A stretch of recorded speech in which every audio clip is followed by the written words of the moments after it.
at us and they can hear the words coming from us. Go for it. Because that's what we did. We went for it. What we did was very hush-hush. No one knew.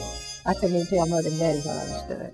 We realized there's danger in anything that you attempt, but there was that camaraderie about the love of flying that drew us together. When Pearl Harbor hit, my dad flew out of that house so fast, he was the second man in line down at the recruiting station, and he was furious because he was 2 years too old. So, you know, it was up to me. I'm so glad I was born. And the time I was born, we had no toys, but we worked our minds and made toys. We didn't even have an alarm clock. The old jackass across the street bayed every morning we got up.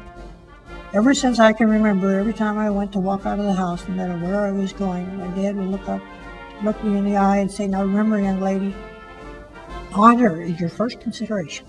Dropped out of college. Dad said, "Well, I'll pay for college, but I'm not paying for any flying lessons." So I went to work, paid for my own flying lessons. And I noticed this flagpole and flag out in her yard. And I thought, well, Mom, what's that for?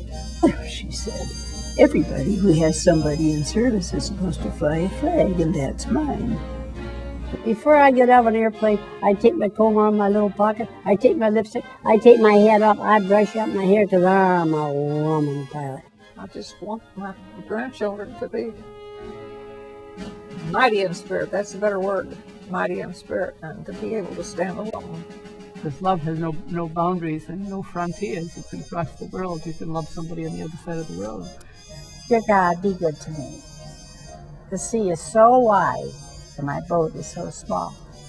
It isn't too late. We still want to tell our tale that you can do anything in this world you make up your mind to do.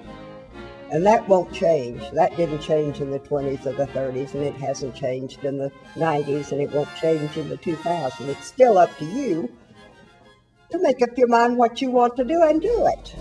Do not undervalue your ability. You have ability that you haven't had a chance to use. Now find something you want to use it on and then get after it. Put God first, family next, and then whatever you want to do or whatever's needed. I think that's important for young people today to realize that there were people before them who did things that were dangerous, but in order for this country to be free, that's what it took. And they did it without question. Well, it was a rare group at a rare time that had something to offer and offered it, even if it meant they were offering their lives. It was that important. I think I can speak for all the WASP when I say there's no greater thrill than to be able to serve your country by doing something you love to do. The goal of Wings Across America is to inspire kids with the kind of values and moral fiber and integrity and honor of these women. That's what we want to do. We have to. But we're running out of time, and we need your help. Imagine children all over the world watching and listening to history come alive through the sparkling eyes, gentle voices, and giant spirits of the WASP. What you've just seen is only the beginning. We need your help to make this happen.